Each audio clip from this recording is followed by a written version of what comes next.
Formula 1 really seems to be hell-bent on changing things up on a whim, doesn't it? It feels like... Well, I'm not going to reveal what it feels like because YouTube doesn't like me using naughty words within the first 30 seconds of a video, but it all concerns the sprint race format. At the United States Grand Prix, we had a sprint race weekend format, and the way it works is just utterly confusing as there doesn't seem to be a logical format that's easy to follow. At the United States Grand Prix in Austin, it went like this. Whoever was fastest in the Friday qualifying session would start the Sunday race on pole position. Practice 2 is done away with and they have a shorter sprint shootout qualifying on the Saturday morning with the sprint race on the Saturday afternoon. The sprint race is now completely removed from the main Grand Prix, so now they're just two totally separate entities. It used to be in 2022 that sprint race results set the grid for the main event, and then they would have a practice before Saturday's race, which was described as being utterly pointless because Parc Fermé was in effect after the first session prior to sprint qualifying. Yeah, it's a bit confusing, especially if you're a new viewer. The changes were made because Formula 1 bosses wanted to, you've guessed it, improve the show. They also wanted the drivers to actually do some racing on the Saturday because they felt that under the old format they were being a bit too cautious, because if they crashed or had a problem, they'd have to start the race from effectively the back of the grid or wherever they ended up. Gunther Steiner called the races under the older formats boring. He probably used stronger language than that, but I think it was all tuned down to make it a bit more family friendly when it came to actually reading these articles. And the sprint races didn't always go down with the fans too well either.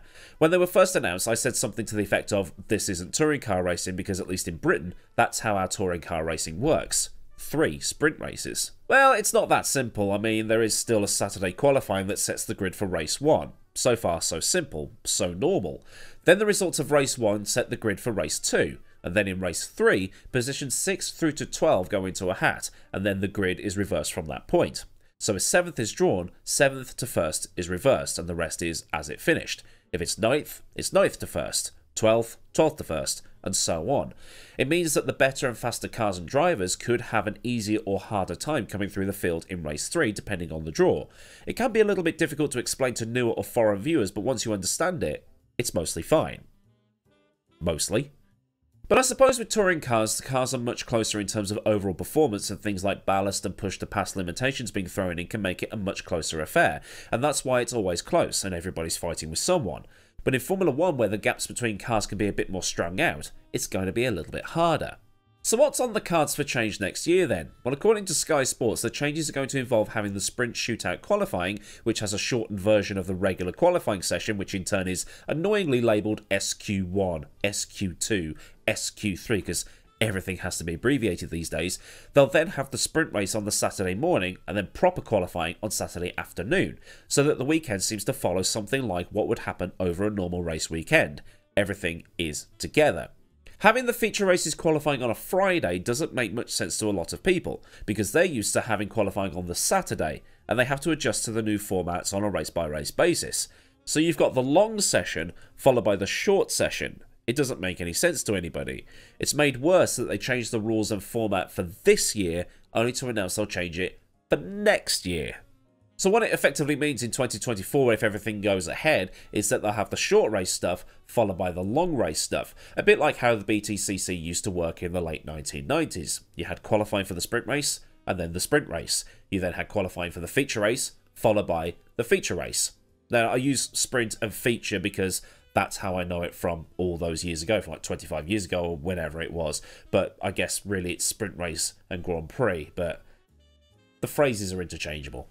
Now, I've never been a fan of the sprint races. When they suggested them the first time, I said that they probably won't work because you're more than likely going to have the fastest car and driver win most of them, and the teams won't do much racing to save the cars and engines, which is pretty much what they did in the first couple of years they ran them. They just tried to save the cars and engines because if they crashed, then they'd be at the back of the grid. Nothing F1 has done so far has done anything to change my opinions on them, and I know that a lot of people really couldn't care about sprint races. They'll watch something else or do something else instead. But on paper, the 2023 format looks like it should work out in terms of a show for the fans in attendance. The first session is cut from 18 minutes to 12 minutes, the second is down to 10 from 15, and the third is from 12 to 8. In theory, it means that each car will get one flying lap in a session, and it's all made a little bit more difficult with the teams needing to get their setups nailed in the 60-minute practice session, or be screwed for the rest of the weekend, as Mercedes found out the other day. But the whole thing has criticisms from both drivers and engineers. Max has been the driver most outspoken about them, or maybe it's just his comments get published because clicky clicky cha-ching, and some of the engineers are trying to push for parc ferme to be relaxed after that 60-minute session, or opening up to a longer session to allow adequate time to prepare if they don't get the setup nailed in the first 20 minutes or so. But what happens with the sprint races under the current parc ferme rules is that what happens in the sprint race just becomes the first stint of the Grand Prix. If a car drops off because of the tyre wear right at the end of that sprint, you just know that the process is going to happen 2 or maybe 3 times for the race on Sunday. And while some people out there are going to be saying, oh, just get rid of them, I don't think it's going to be that easy. Formula 1 really is committed to making this happen, and they will continue to keep tweaking, moving stuff around, and confusing people so that the entire calendar is chocker with on-track action. If you've ever watched the film Mean Girls, it's like when Gretchen says, oh, that's so fetch, and then Regina says, stop trying to make fetch happen. It's basically the same thing. Regina is the die-hard fans from the past, the older fans, the more traditional fans, and then Gretchen is Formula 1. Only that Gretchen is not going to listen to Regina, and she's going to go off and do it anyway. As pop culture references go, this is probably the weirdest one I've done so far. And this kind of a thing is a thing that Verstappen has spoken up about recently. This desire, more obsession with Formula 1 trying to branch off from the traditional way of doing things to try and be somewhat attractive for newer viewers, instead of keeping things how they are. Keep their attention for as long as possible. Maybe that's just the way things are now. Sprint races screw the statistics around a bit too. Oscar Piastri has a sprint race win. I mean, okay, it's a win and it's still one more win than Norris has, but it will never carry that same weight. It's like Tottenham winning the Audi Cup and saying, yes, we won a trophy. Alright, it is a trophy, but it's not the FA Cup. Max also made the point that there are loads of sports out there that have had the same rules and formats for over 100 years with minimal change.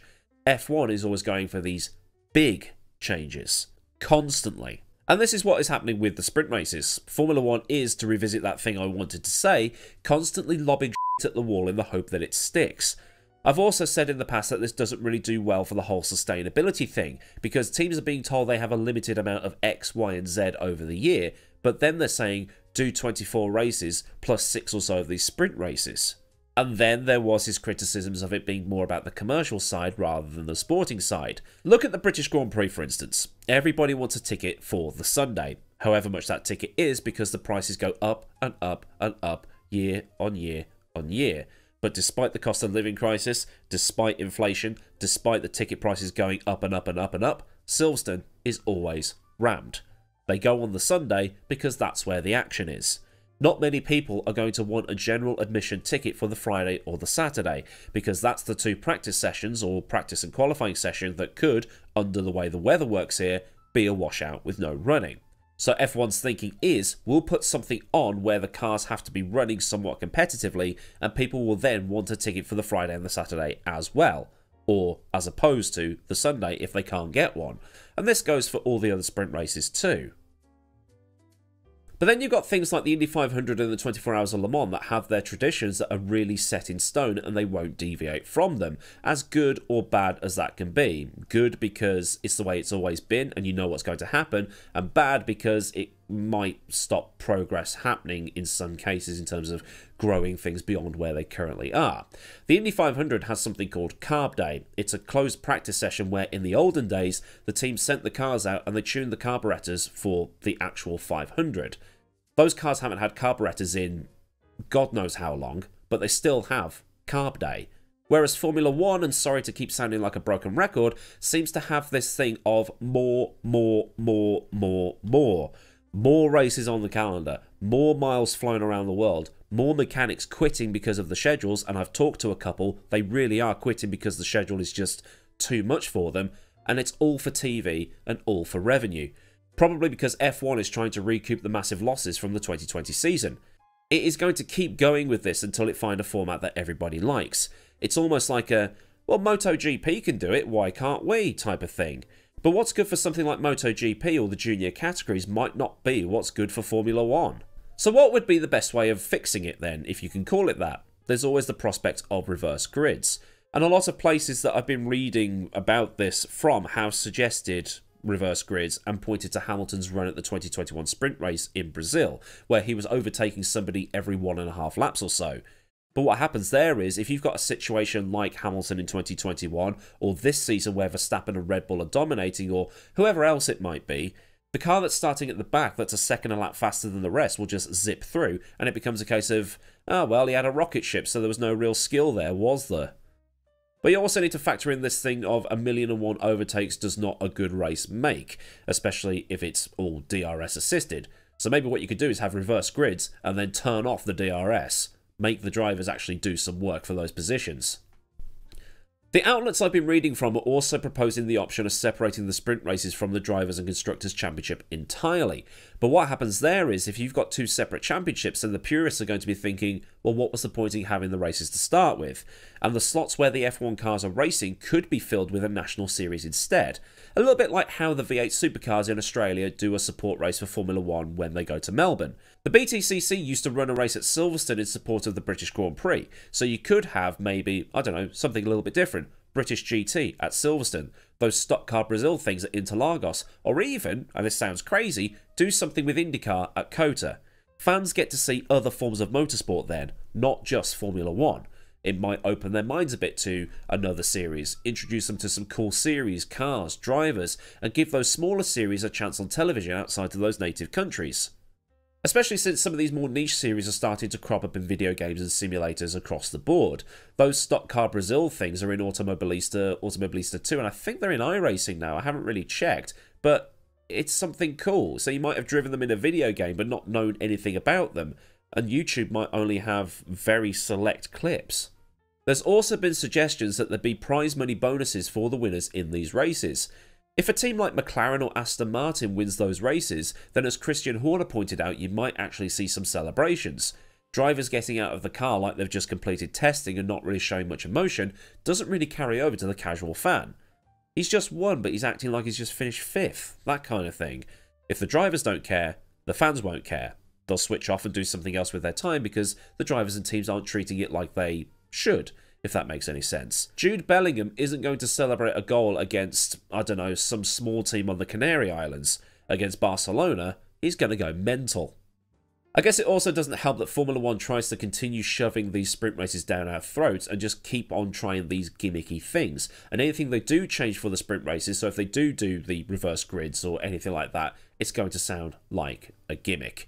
You know that episode of The Simpsons where they brought in Poochie for Itchy and Scratchy? It's kind of a, you will like this character type of thing, and whatever they throw at the wall next probably will have to stick, otherwise they're going to have to go, do you know what, we probably should get rid of these now. But I don't know. I'd like to know what you think down in the comments. So then, some opinions on the way Formula 1 is going with the sprint format. If this thing has made you think things about this thing, then like this thing so the algorithm can do its thing. And if you want to see more things, subscribe so you never miss out on anything that I do around here. Massive thanks to the people of Patreon for the support, and if you want to contribute to the image fund, because many of the images in this video are bought, and they do run up a bill, then a link to Patreon is in the description, along with affiliate links and my Discord and socials. Or the super thanks under the video for a one and done donation, or memberships if you just want to be a bit more overt with your support. So until next time, I've been AdmiralLaWind, have a great day wherever you are, and goodbye.